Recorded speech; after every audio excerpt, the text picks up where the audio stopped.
Hey there, Bricksters and Lego friends. Welcome to the wacky and wonderful and bizarre world of Lego.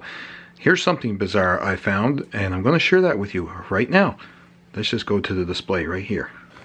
Okay, so this little box right here is, well, it's sort of a Duplo set, because I believe it came with these guys right here.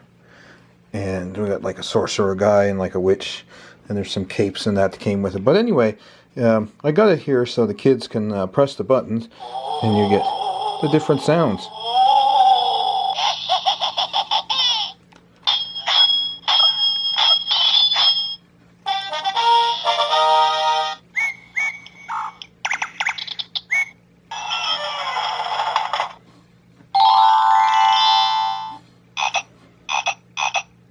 I got it next to my Scooby-Doo castle, but it's just here so that you can press the buttons and stuff like that. But it's pretty cool in the fact that it's a Duplo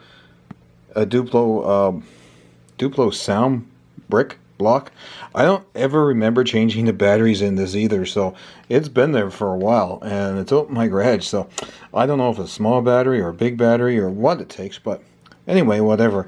This one here turns on the Scooby-Doo animation, but it's not plugged in at the current moment. So this is just a little Duplo block, sound block, that I wanted to share with you. I think it's kind of strange and bizarre as it is, so it's pretty cool if you can find one. They're great for your haunted sets. Don't forget to comment, like, and subscribe down below. Help me make it to 1,000, and I will talk to you guys again shortly.